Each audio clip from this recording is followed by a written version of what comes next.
and power. David Icke explains how he sees the Federal Reserve rigging the so-called business cycles. Stage one, it's like throwing a fishing line out. Stage one, you put lots of money, units of exchange, into circulation. You do this by pushing interest rates down, by making lots of loans. This is the part of the cycle we call a boom. Because there's lots of units of exchange in circulation, there's lots of money changing hands. That generates lots of economic activity.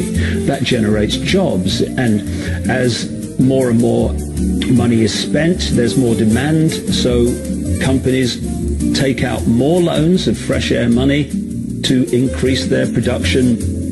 People get confident in their everyday lives. Hey, I work for this company. They've got lots of orders. It's really going great. My job's safe. I tell you what, we can have a bigger house. Then they start to change it.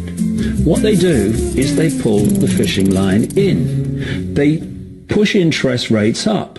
Now, fewer people, are taking out loans, and they make the criteria for having a loan from the bank stronger anyway. And also, now, as interest rates have gone up, a larger part of people's income is going to pay back the extra interest and not being circulated in buying things.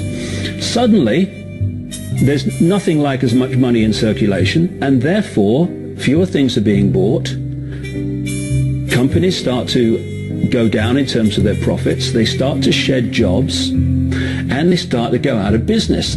People lose their jobs. They can't pay the mortgage anymore of the big house they took out in the good times. Now what the banks are doing is starting to reel the fishing line in, because as they go bankrupt, companies and individuals, the banks get the real wealth, the property, the land, the resources that they had signed to them for lending merely figures on a screen. Now this economic cycle of fishing line out, fishing line back, lots of units in circulation, pull them in, has been going on for centuries. And what it's done, it's stolen and accumulated the real wealth of the world in the hands of the few,